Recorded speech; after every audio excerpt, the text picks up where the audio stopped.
When you travel the world for a year, you see and experience so much, and we want to share our daily travels with you. Unfortunately, a hard drive failure means we have to tell the middle a little bit differently. So, welcome to Storytime with the Happy Hoppies in this edition of The Lost Episodes. How are we starting this? It's our Star Wars Day! I need help. It's Star Wars time!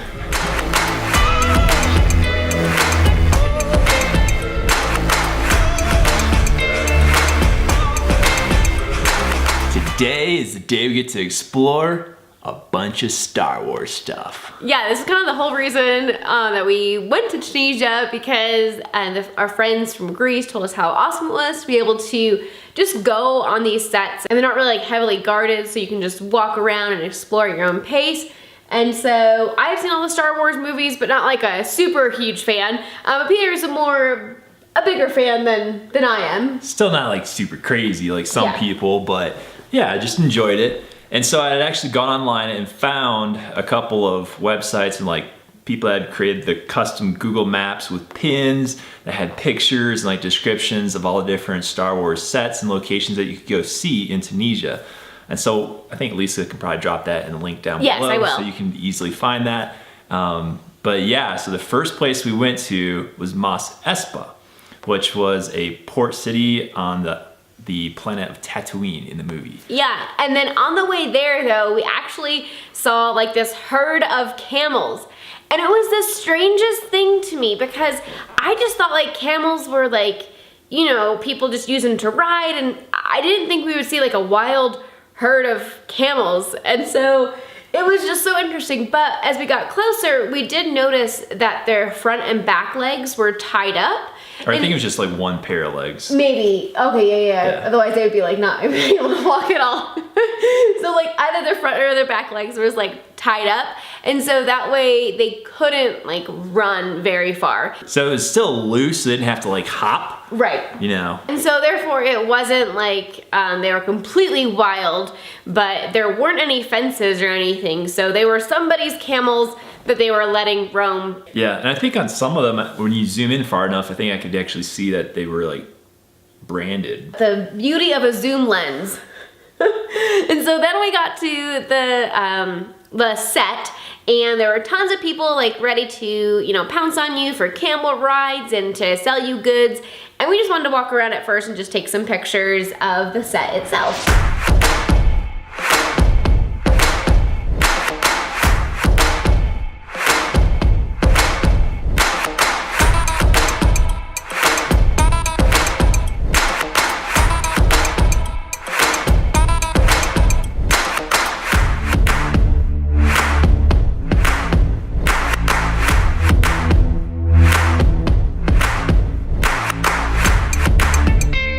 And it was crazy, there was no entrance fee. You have to pay to get in. Yeah, no. It was just all these guys that were there selling you other stuff that you could do. Either stuff you can buy or experiences, like you could hire somebody to drive you in like a Jeep over the sand dunes or take a camel ride and all this stuff.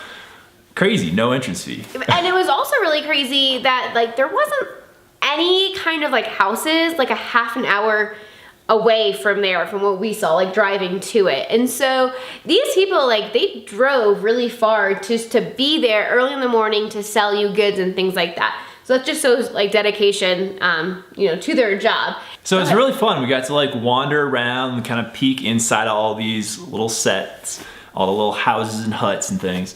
And you know, when you see in the movie, of course you have like the exterior, it looks really cool, and you see the inside. But the inside are whole other sets that are built out and look really fancy. But the inside of these sets that we were looking at were just the exterior shells. So you look inside and there's like nothing inside. Just some garbage. Basic skeleton, you know, framing. Yeah, yep. It was pretty interesting, just kind of explore and peer in and out and whatnot. But yeah, it was awesome. And then we finally wanted to ride some camels. It was the picture perfect setting in the desert there. And we negotiated for a while with the person because they wanted, I'm not sure how much it was, I can't remember, but they wanted like an hour ride. And we really didn't even want that long. And so basically the whole time we were walking through the set, we're negotiating with this guy because he was just following us. So it's like when we had driven up, he was like trying to pitch us, this camel ride. So we're walking around taking pictures, and finally we're like, well, we don't want to do a whole hour and we don't want to pay that much. So what if we do a fourth of your cost and do a fourth of the time? Right. And so I don't think we got quite down to like a fourth of the cost, but whatever it was, I think we ended up paying around like $5 or $6 for a 15-minute ride. And I was vlogging the whole time, but unfortunately don't have that footage. But thankfully got a couple pictures of her doing it. Thankfully, yes. Peter was behind me. You don't see anything of him, but he was there.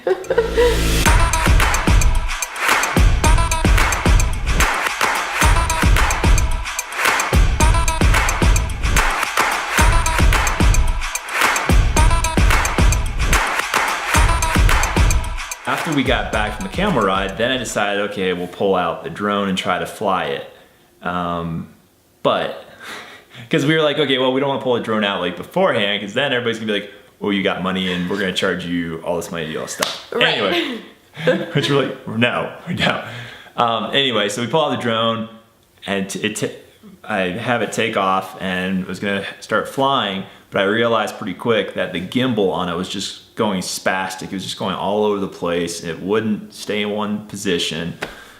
Apparently, so what happened was back in Brussels, I had run an update on the way to Tunisia, and when I did the update, there's a little clamp that you normally have on the gimbal for when you're traveling, so it's not like moving around. I forgot to take that off, so when I turned on the drone to do the update in Brussels, it tried to move the gimbal with that clamp still on, and it, just that little bit of trying to do something with a clamp on it, broke something. It like twist or tweaked this little ribbon with electronics in it.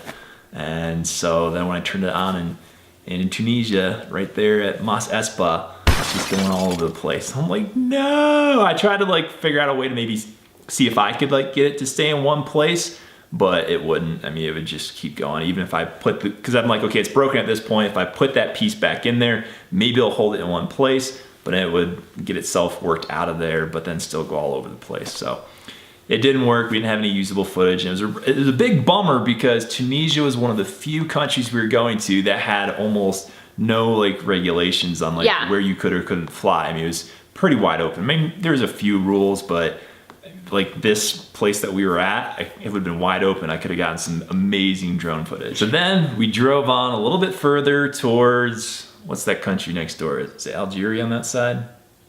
We drove farther? Yes. That was silly. No. Come on. Yeah. Is that the country? Yeah. Are you sure? Yeah. So then we drove a little bit further towards Algeria. From the road, got to see from a distance the exterior of Luke Skywalker's house where they'd filmed that. And you can see way off in the distance, this little dome out there. And so the points on the Google map that we were following was working out great. But unfortunately, in order to get out to it, you'd have to have like a 4-wheel drive vehicle, and we just had a little car. He did consider for a brief moment to like take our rental car across this like salt flat and be like, I see other tire tracks down there. It should be probably fine. I'm like, no, it's not worth it. So at first we walked out for a ways, and we're like, yeah, no, there's too much loose stuff here. You'd need something to be a little bit higher up, and we're just like, don't want to risk getting stuck out here and waiting for somebody to come bail us out. Right. And so that's where the drone would have been really handy too, because if it was working, I could have just flown it from the road all the way out, get a cool view, fly around it, and then come back. But no. Well. At that point, since the gimbal was going all over the place, it was like not even worth bothering with. Yeah. Then from there, we went on to this other section that they call Star Wars Canyon, or Jutland Waste, I guess in the movie, but it's where they filmed like 9 different locations or 9 different scenes in Star Wars, apparently. And they even filmed a scene from the Raiders of the Lost Ark for Indiana Jones at this canyon. So we're like, oh, this would be cool to go see it. Drive down into this little cul-de-sac in the road where you can kind of see a little bit of the canyon, but in order to get to the canyon, you'd actually have to hike off away from the car and the road a little ways. So we're like, this is like in the middle of nowhere. We're not gonna go off hiking too far right now. So yeah, we came back to the car and then just continued on to the next place. And when we were driving, like I thought we were gonna be driving through like a bridge and like water, because on Google Maps it looks like we would be going across this water, but really it was just like salt flats. And it kept looking like water though. So as we're driving, I'm like, I think that's water. Is that water? I mean, so like maybe there was water there. I don't know, but it was Mirage. just, it was like desert mirage. Like I'm like, I think water, maybe like 100 feet, 200 feet. Maybe that's water. Like it was hard to tell. And then at some point we stopped for groceries. And I think actually that may have not been this day, but the previous day episode when we were doing our drive from Madia down to Tozier. But I forgot to mention it then, so I want to mention it in this episode. And so when we stopped for groceries, you know, again, we're in like this small town. We definitely stand out because of our skin color. And as we were checking out, we are saying the 2 words we know in Arabic, hello and thank you. And then, you know, still dialoguing with each other in English. And they asked us, are you Russian? But down in Tunisia, they do have a lot of Russian tourists. And so they thought that we were Russian. And then we told them, no, we're American. And at that time, they didn't have a lot of American tourists. And so that's why they thought we were Russian. Then we continued driving on and we ended up in Matmata. The first thing we saw on the way in was, you know, this cool little Star Wars looking kind of greenery thing in the side of the mountain. And this huge sign that says, I love Matmata. It's like, huh, and it says Matmata Museum, so we like drive up, take a few pictures of it, and then this guy comes out and like, hey, come on, let me show you the place. And so he ends up taking us through the whole museum, and we were like the only ones there with this guy. There was somebody else that was working outside doing some construction, so they were working on actually expanding the place. Yeah. And so the guy that was giving us the tour was apparently the owner. And you know, he's really passionate about it, showing us all of his collections and all these different things. And I think he had like a coin and like dollar bill collection from currencies all over the world. All this fun stuff on the inside. It is pretty interesting, and just, you know, the history of what was it? Not bourbon. That's not quite barbers. No, not. I can't even think of it. Starts with B. The bourbon. No. Berbers. Berbers. I think it's Berbers. Okay. Yeah. It's just like the Berber history and the culture and, you know, the way of life, the way of doing things and whatnot, and the, you know, the dress and stuff like that.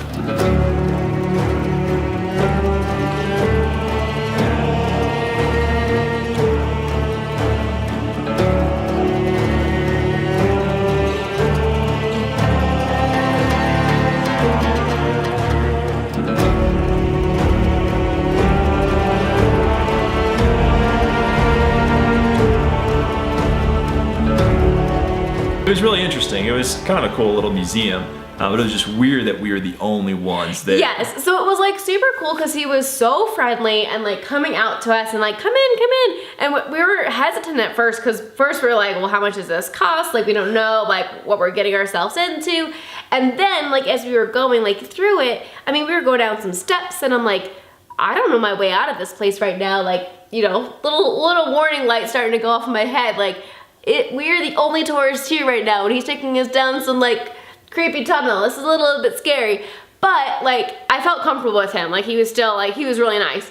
And so then we ended the tour and we were about to leave, and I was talking to Peter. I was like, you know, I don't know how much that was supposed to be, but he was one of the very few people that we had come across in the country that was just like giving us something for free and not asking for anything, or not like, hey, pay me money this much, and negotiating. And so we were driving away and I was like, Peter, we need to get out and give him some money. And so we drove back and gave him, I don't know, again, I don't remember, but equivalents of like $10 or something like that, to like just as he showed us around.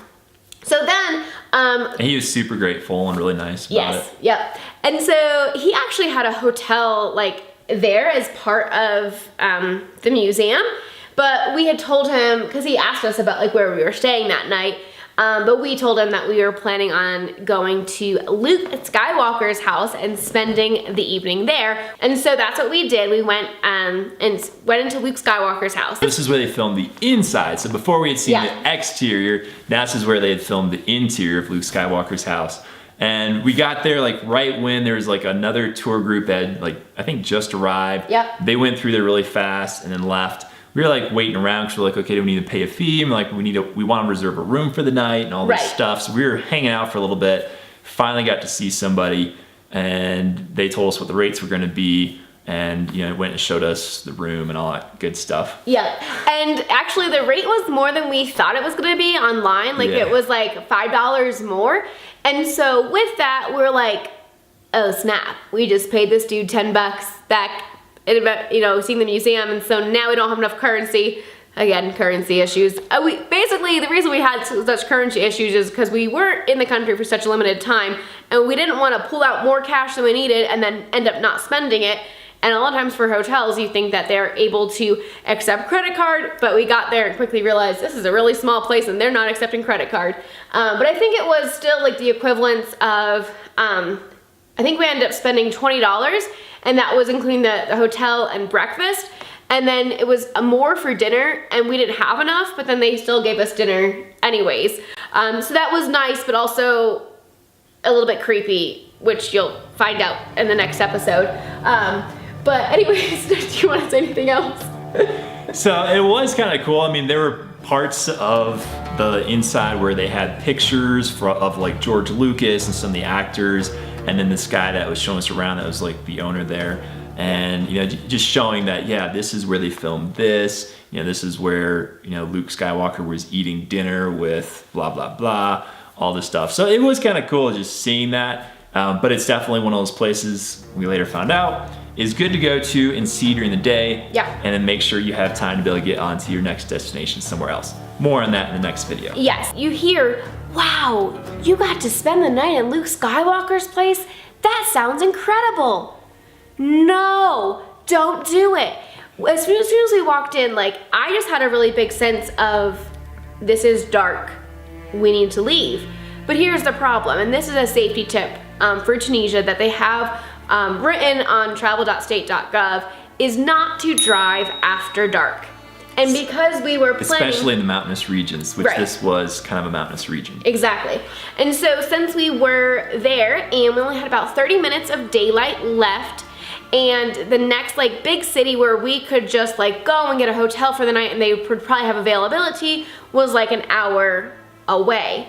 So we felt stuck. Little did we know that we probably just should have gone to another hotel in town, but again, we only had 30 minutes of daylight to make our decision, so we felt stuck. And so... Well, and it's one of those things too, you know, you're like, okay, Luke Skywalker's house, this should be a tourist attraction, but one thing that we found out while we were there that other people were saying is like, for whatever reason, Tunisians don't really care that much about Star Wars. I mean, no. So it was basically just a bar. It was being used as a bar. I mean, a pub. I mean, people were coming there for drinks, for a meal, you know, some of the locals. But as far as a tourist attraction, it wasn't really that crazy. I mean, there's a few people like us that are coming through, but it's not as popular as you would think. So in the next episode, we will recount the most horrifying night of our lives, still to this day. It's not going to be fun for me to recount, but we have promised that we will share all parts of our travel, and this just happens to be one of them. So, we'll see you in the next video.